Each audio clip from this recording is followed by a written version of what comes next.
I've never been much for drama. I don't yell. I don't throw things. And I've never been the type of guy to air out my dirty laundry. But when your best friend of 26 years starts sleeping with your wife, and you find out by accident, using a second-hand iPad you bought at a goddamn estate sale, you start reconsidering your stance on storytelling. Let me back up. I'm Evan, 38, white guy, carpenter by trade, raised in Eldridge, Iowa, where people know the difference between a good snowblower and a bad neighbor. Been married 10 years. No kids, though we tried. Miscarriage in year 3. Fertility talk in year 5. Counseling in year 7. By year 10, we were houseplants passing each other in the kitchen. Still watered, but not thriving. My wife's name is Haley. Blonde, pretty in that Midwestern girl next door who can change her own oil kind of way. She works part-time at the vet's and spends the rest of her hours running a little Etsy shop. I built her a craft room off the garage 2 summers ago. Custom shelves, shiplap walls, even an old barn window for natural light. She cried when she saw it. I thought that meant something. Spoiler, it didn't. The moment of truth came on a Thursday evening, around 8:30. I remember that because Wheel of Fortune had just ended and I was cleaning dried paint off the dog's tail. Murphy, our golden retriever, had leaned against a door I'd freshly stained. Haley was out at yoga. She'd been going every Tuesday and Thursday for the last few months. Said it helped with stress. I believed her. So I was digging through the junk drawer looking for her old iPad to check a recipe. And the thing turns on. I don't know what possessed me, but I decided to do the software update. It had that little red 1 notification, and my OCD can't let those sit. Once it restarts, something strange happens. Messages start popping up. iCloud sync. A name I haven't seen in a while. Matt. At first I thought it was spam. Then I saw the context. Full messages, photos, entire conversations between him and Haley. Dirty ones. Funny ones. Domestic ones. Love you. Can't wait till it's just us. He's too checked out to notice anything. They'd been using the iPad to message through Apple ID, probably thinking they'd unlinked it after she got her new phone. Except they didn't. And now I'm staring at proof that my wife and my best man, the guy who stood next to me at my wedding, gave a speech about brotherhood, cried during the toast, had been having an affair. For months. My hands went cold first. Then my face. Then this strange calm washed over me. I didn't throw the iPad. Didn't scream or cry. I just sat there with Murphy, who was licking stain off his tail and looking at me like, "You good, bro?" No, I wasn't. And that was when I decided I wasn't going to confront them. I was going to ruin them. Quietly, slowly, and very, very publicly.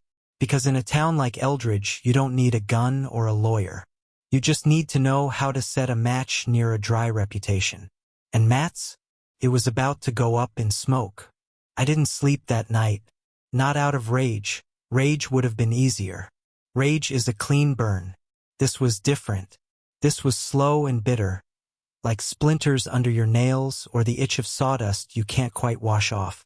I sat in the garage, lights off, Murphy curled up at my feet, and thought about Matt.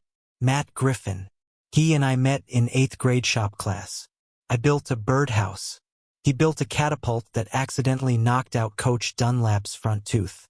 We'd been inseparable ever since. He was the best man at my wedding. Got me drunk at my bachelor party. Held my mother's hand when she buried my father. And now, apparently, he was holding something else. If I'd confronted them, it'd have been a blowout. He'd deny it. She'd cry. Somehow, I'd end up apologizing. I knew how these things went. I've seen enough Midwestern marriages detonate quietly behind frosted glass and potluck casseroles. No, if I was going to do this, it had to be smarter than that. Slower. Surgical. I wanted him to feel the walls closing in without ever seeing where they came from. That kind of revenge takes patience, and a real deep understanding of your enemy's pride. Lucky for me, Matt's pride was 6 feet 1 inch, wore steel-toe boots, and owned a hardware store with his damn name on the sign. Miller and Sons Hardware. He's not a Miller, and he has no sons. His grandfather started the business back in the 50s. Built it up from a roadside lumber shack to a full-service supply store with 2 delivery trucks, a paint matching system, and a cash register that still dings like it's 1974. When Matt took over 5 years ago, he rebranded the place with old family nostalgia. Sponsored local baseball teams. Donated tools to the high school shop class. Wore flannel to church even in the summer. People loved him. Said he was one of the good ones. I figured that's where I'd start. The next morning, I made a burner Facebook profile. Nothing special, just a photo of a golden retriever and a name pulled from an old classmate who'd moved to Colorado years ago, Jeff Nichols. Jeff had opinions. Jeff cared about local businesses. Jeff asked questions in the Eldridge Residents Unfiltered Facebook group. Like this one. Anyone else notice prices at Miller and Sons are a lot higher lately? Bought 2 sheets of OSB and nearly fainted. That was it. No lies. Just doubt. A whisper. And in a town like Eldridge, a whisper can become a sermon if it's aimed at the right ear. The comments rolled in. Matt's always been fair. I've had issues too lately, actually. Maybe Jeff's right. I swear that DeWalt drill was cheaper at Lowe's. By lunch, my post had 27 comments and 3 direct messages from people I didn't know asking for more info. One even asked if I had receipts. I said I'd try to dig them up. I sat there in my truck with a Casey's coffee watching Matt's store through the windshield. He was out front loading mulch into the back of a customer's truck, smiling like a campaign ad. No idea his reputation had just caught a slow leak. I didn't want him to lose everything. Not yet. I just wanted him to start hearing footsteps in the dark, wondering if something was creeping up behind him. Because it was. You ever watch mold spread on a wall? You don't see it grow. Not at first. Just a little black dot, maybe a soft spot in the drywall. Most folks ignore it. By the time they notice the smell, it's already in the studs. That's how Matt's reputation was going to fall quietly then all at once. Now, running a hardware store in a town like Eldridge puts you in a strange position. People trust you with more than their business. They trust you with advice. With porch railings. With their teenage son's summer jobs. That kind of trust is slow-earned and easily lost. Matt had been coasting on that for years. Always smiling, always shaking hands, always acting like the store was a community service rather than a business. What most people didn't know was that he also took on side work. Nothing formal. Just helping out with remodels. A little tile here, a new deck there. All under the table. No contracts. No oversight. But I knew. Because I used to send clients his way. Projects that were too small for me to take or when I was booked solid. He never thanked me properly, just winked and said, "Teamwork, baby." Guess the teamwork extended to my wife. So I dug into that. Quietly. Started by making a list of folks I remembered referring to him. Dug up old emails, invoices, even some text chains I hadn't deleted. Called a few of them, said I was doing a quality follow-up on contractors I'd recommended over the years. Most folks didn't want to say much. He was fine, they'd say. Got the job done. But 2 stood out. One was an older couple, the Mertzes, whose bathroom Matt had remodeled last fall. I remembered because Mrs. Mertz had baked me banana bread for the referral. I called them up, said I was just checking in. She hesitated, then said, well, it was mostly okay. Mostly. Turns out he left the grout unfinished and the sink leaked for 3 weeks before he came back to fix it. Mr. Mertz slipped in the hallway one night because of water runoff. No lawsuit, just bruises. But they'd been too polite to make a fuss. Classic small-town behavior. No one wants to cause a stir. The second was a widow, Miss Linda, out on County Road 10. Her son lived in Chicago and had hired Matt long distance to build a wheelchair ramp and do some fence work. Took 6 weeks for a job that should have taken 1. Left beer cans behind the shed. Never finished staining the ramp. That was the crack I was looking for. I asked her gently if she'd be willing to share her experience online. She said, oh heavens no, I don't do that internet mess. So I offered to help her out with a post just to warn other folks. She gave me the green light. Even dictated it to me over the phone. I cleaned it up just enough to sound authentic. Then, using another burner account, I posted it on Eldridge's Nextdoor feed. Just wanted to share a disappointing experience with a local contractor. Took longer than promised. Left a mess. Didn't finish the job. Thought people should know. No names. No photos. Just a few facts and a zip code. That night, I opened a beer, sat on my porch, and refreshed the thread every hour. By morning, someone had guessed it was Matt. Then someone else confirmed it. Then a third said they'd had a similar experience. It snowballed. Quietly. Just like rot behind drywall. By Friday, a real estate agent I knew told me one of her clients, looking to flip a house, had crossed Matt off the list after reading the post. He's just a little distracted these days, she said with a shrug. Distracted? I almost laughed. If she only knew. I wasn't trying to bankrupt him. Not yet. I was just peeling the paint, letting the mold breathe. Letting people start to notice the smell.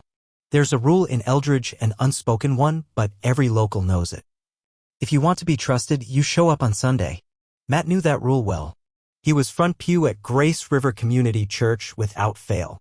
Every week, there he'd be in a button-down flannel, clean shave, fresh from the dryer jeans, nodding along to Pastor Whitaker's sermon like it was being broadcast straight from the book of Matthew into his noble little heart. Matt didn't just attend church. He used it.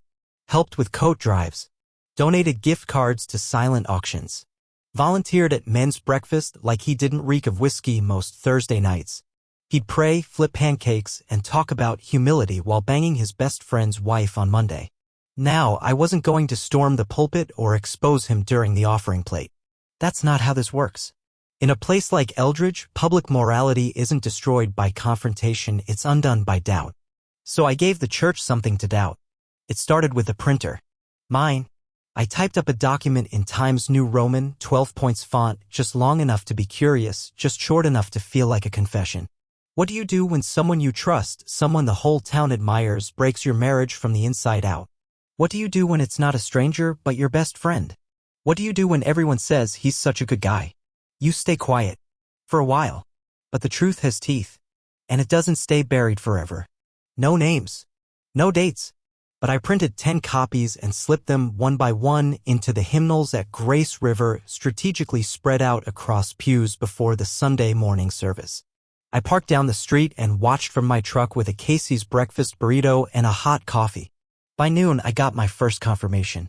Facebook post from some woman I didn't know who left that letter in the church pew this morning? Heartbreaking. Someone else commented, I read one too. Just awful. Can't believe something like that's happening in our community. By dinner, the group chats were lit up. I know because I'm in 3 of them under 3 different names. All it took was one comment, wait, could that be about Matt? And suddenly the whispers had a shape. Now Haley was oblivious. Still going to yoga. Still texting Matt from her side of the bed like I couldn't feel the shame radiating off her like a wood stove gone too long. She didn't even notice when I stopped responding. That's how far gone she was. Or how confident. But I wasn't just playing Matt's game. I was rewriting the rulebook. I let a week pass. Then came the fire department fundraiser. Annual event. Whole town shows up, mayor, high school principal, even the guy who runs the bait shop and sells fireworks under the table. Matt always donates something flashy. Last year it was a brand new Weber grill. The year before? A $500 gift card to his store and a photo op with one of those novelty checks. This year, I beat him to it. I donated a custom-built cedar bench and a $1,000 gift card from my own woodworking business. Out of pocket. I included a little card with it. In honor of integrity, the kind you don't need to advertise. When they read it aloud during the auction, there was a pause. Just half a second. Then applause. Matt was 3 rows back, next to Haley, clapping slower than everyone else. Smiling, but with his jaw a little tighter. His brow just a little furrowed. He glanced at me once. I didn't look away. Let him feel it. That's how it starts. Not with fire and brimstone, but with warm applause he can't quite trust anymore. And from there, the spotlight just gets brighter. You learn things watching a man on stage who's used to being adored. The way he stands too tall, smiles too wide, glances around the crowd like applause is owed instead of earned. Matt had always loved a spotlight, he just never noticed when it started flickering. The fire department fundraiser is the closest thing Eldridge has to a red carpet. Everyone shows up. Farmers in their cleanest boots. Moms with casseroles. High school kids guilt-tripped into selling raffle tickets.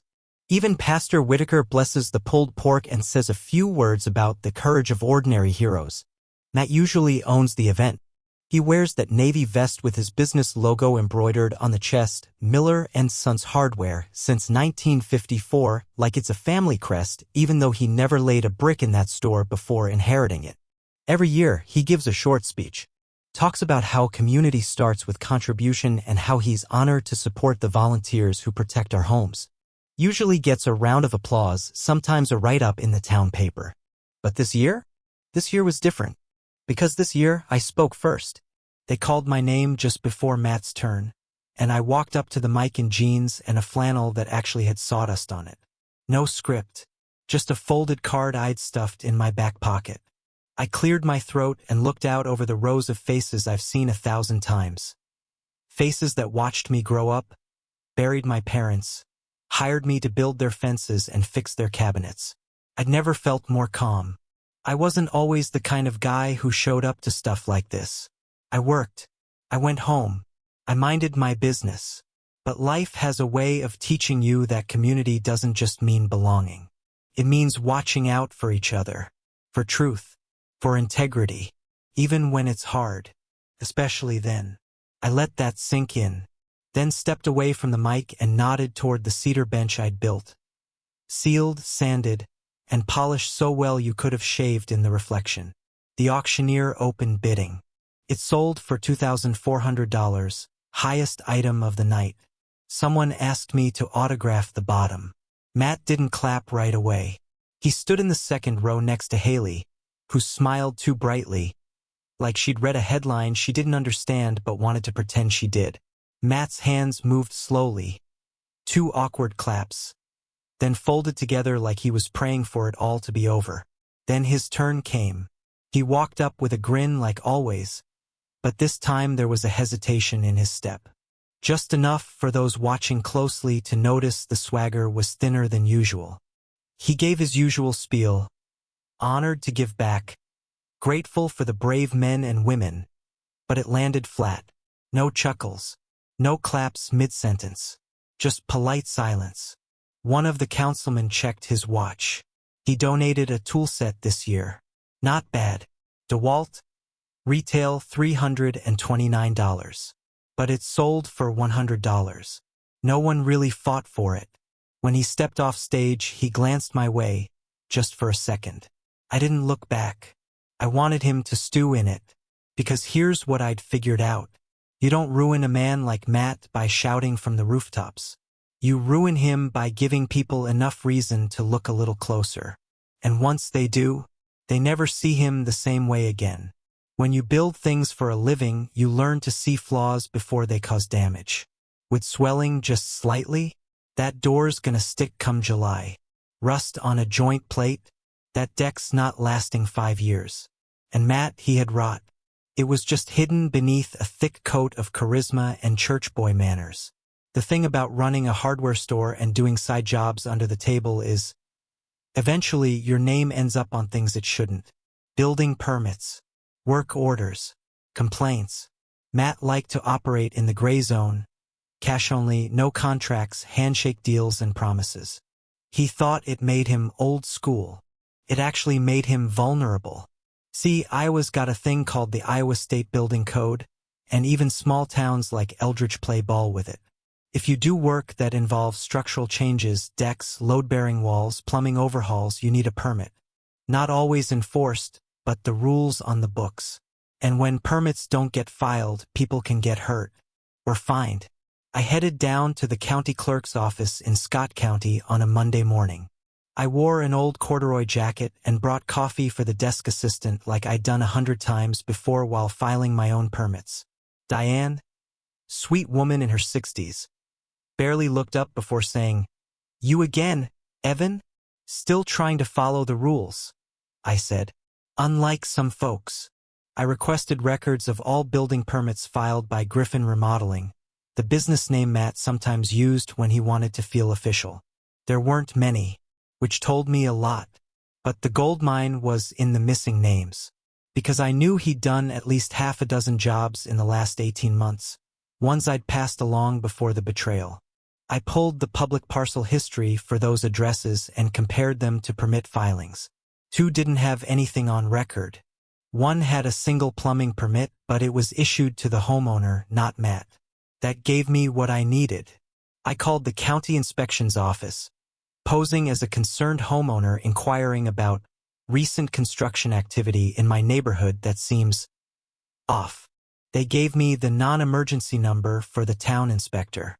I called him directly and mentioned a few addresses, casually, like I wasn't trying to ruin someone's month. "What kind of work are we talking about?" he asked.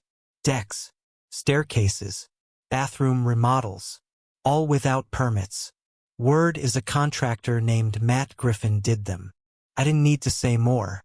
In towns like this, building inspectors may not chase every missing permit, but if you point them toward a pattern, they will look. Liability's a powerful motivator. That same week, Miss Linda, the widow with the botched ramp job, texted me out of the blue.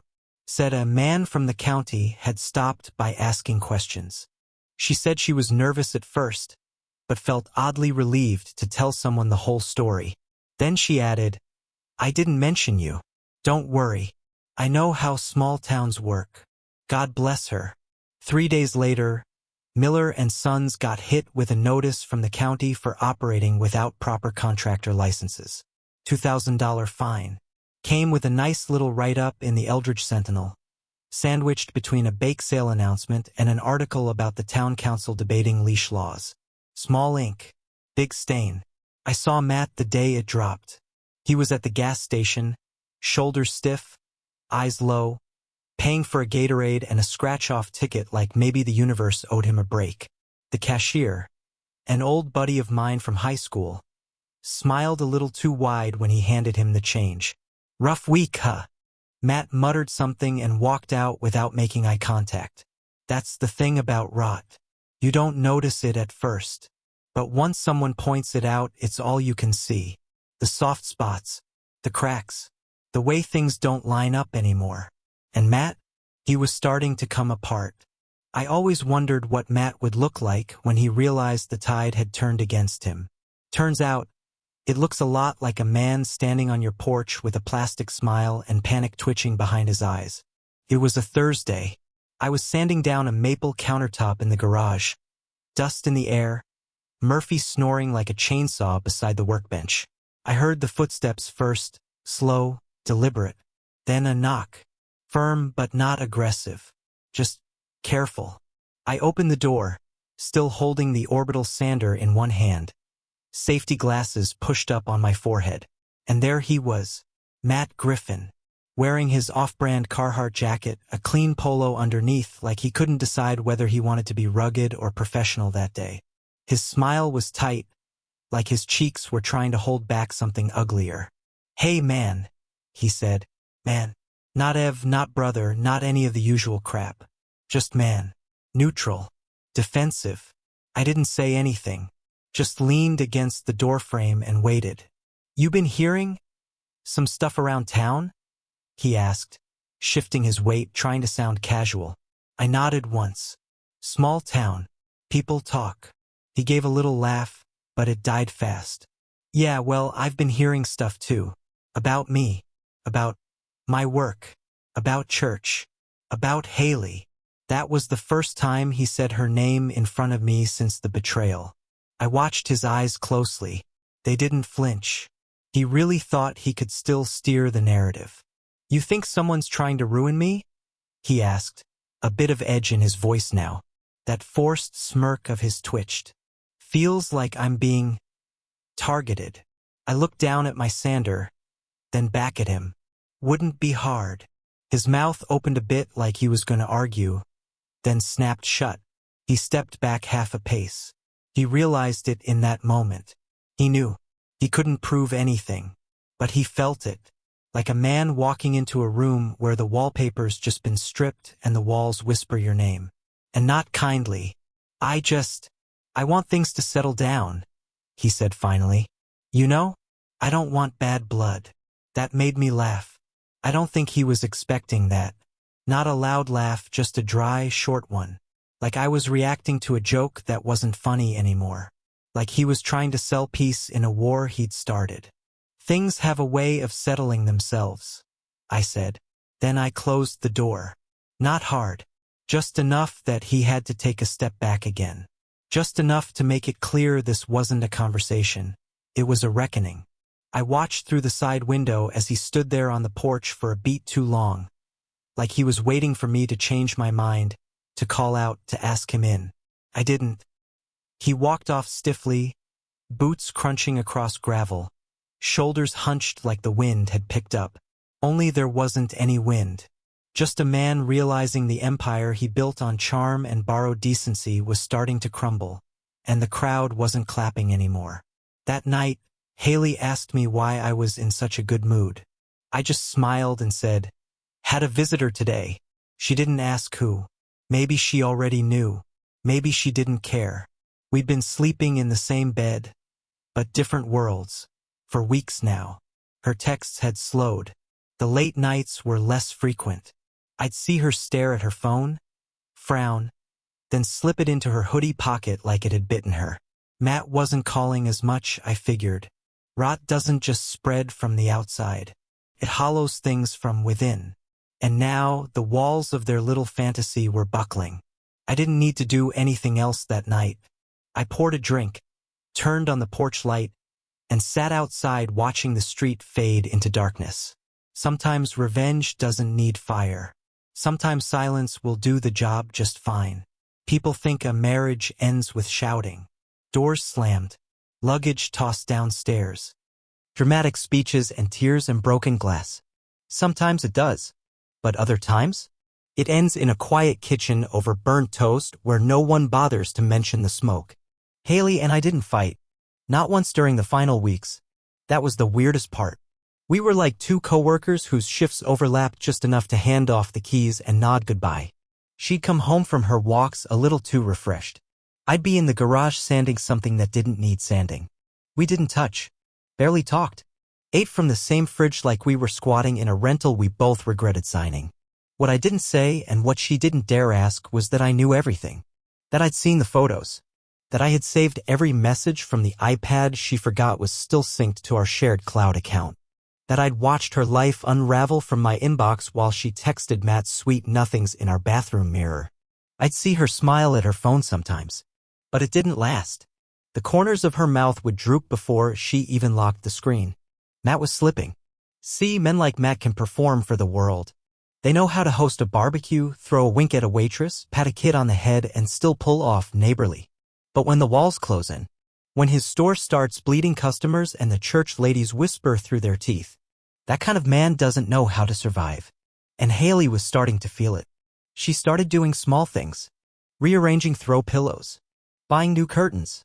Listening to podcasts about intentional living. It was all surface. All noise. I think she was trying to outrun the silence. Then, one Tuesday afternoon, I came home early from a job and found her at the kitchen table flipping through a housing rental site. She didn't hear me come in. She was chewing the end of a pen and clicking through listings in Moline. I didn't interrupt her. Just walked to the fridge, grabbed a beer, and leaned against the counter. She jumped when she saw me, clicked the browser closed like a teenager caught on a bad site. "You're home early," she said. "Yep." A long pause. Then she looked at me like she was about to say something important.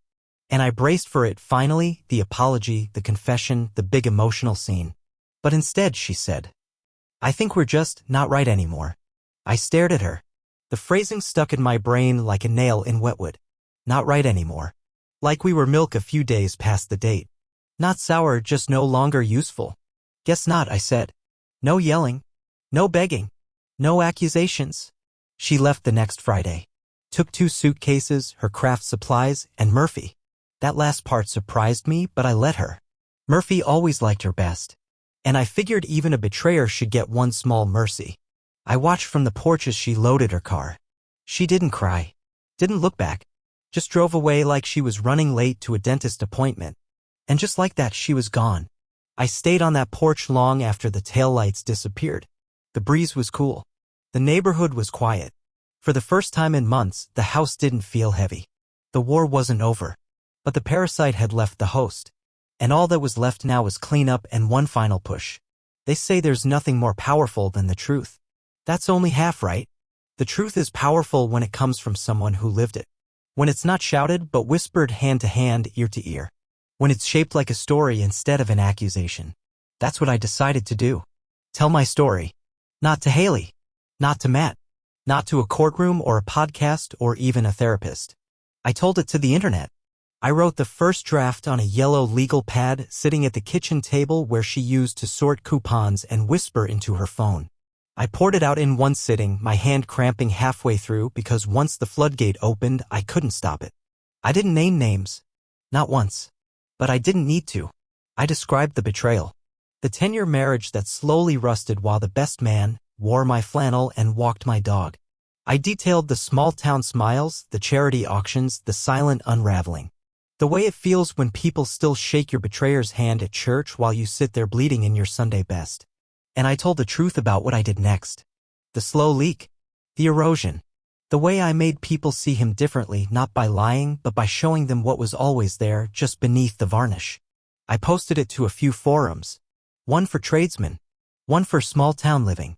And one private Facebook group called Building Brothers, a group of blue-collar guys who share tools, tips, and the occasional existential meltdown. I posted it under a new account, DrywallPoet78. I hit submit at 2:04 a.m. Then I shut the laptop and went to bed. Didn't check it again until the next night. When I did, it had over 9,000 views. A few hundred comments. Dozens of private messages. Most were some version of, man, I've been there, or damn, this hit hard. But some were different. One guy said he worked with his cousin for 20 years only to find out the guy was sleeping with his wife and stealing from their business. Another man said he'd built his brother's house, framed it with his own hands, only to get ghosted when the brother ran off with his ex. The common thread? No one wanted revenge with fists. They wanted dignity. A few Eldridge folks must have seen the post. It was vague, sure, but small towns can smell scandal like manure in March. A few breadcrumbs were enough. I didn't say Matt's name, but I did mention a man who donated tools to church raffles and liked to talk about integrity like it was his invention. By the weekend, I heard from a friend at the town paper that someone had anonymously mailed in a printed copy of the story with a note that said, you should look into this. I never asked who. But the fuse had been lit. Matt didn't show up to church that Sunday. Or the one after. Someone said he was taking some time. Others said his store had been losing business. A subcontractor I knew told me he was late paying an invoice. And Haley? Word was she moved back in with her sister in Moline. No tearful goodbye. Just one more box of regrets in a borrowed SUV. It didn't bring me joy. Not exactly. But it brought me relief. And sometimes that's the better prize. Truth isn't always loud. Sometimes it's just a man sitting alone in a quiet house watching a liar finally run out of room. There wasn't a grand finale. No fireworks. No public confession. No Lifetime movie climax where someone gets slapped in a grocery store aisle. Matt didn't implode. He just faded. I heard he tried rebranding the store, new signage, some kind of partnership with a contractor out of Davenport, but it never stuck. Too much baggage. People don't like walking into a place that smells like scandal even if the lumber's 10% off. I passed by Miller and Sons one day and saw him standing at the register alone, staring at a wall like he'd forgotten what he walked in for. No customers. No staff. Just Matt shrinking. Haley's name stopped coming up altogether. I heard through someone's cousin's wife, small towns work like that she got a job at a pet spa across the river and was trying to focus on herself. Whatever that meant. And me? I kept building. Took on a few more projects. Picked up extra weekend work. Word had gotten around about what happened, not the full story, just enough. People started calling more. Asking for me specifically. Said they appreciated my character. Funny how that word started circling back after being bruised for so long.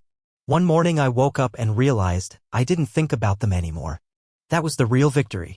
Not the reputation I dismantled, not the social grip I loosened, not even the carefully controlled chaos I unleashed like sawdust in an HVAC system.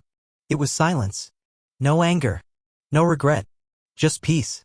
I sold the house 6 months after Haley left. Too many memories trapped in the walls, and I didn't feel like exorcising ghosts between drywall panels.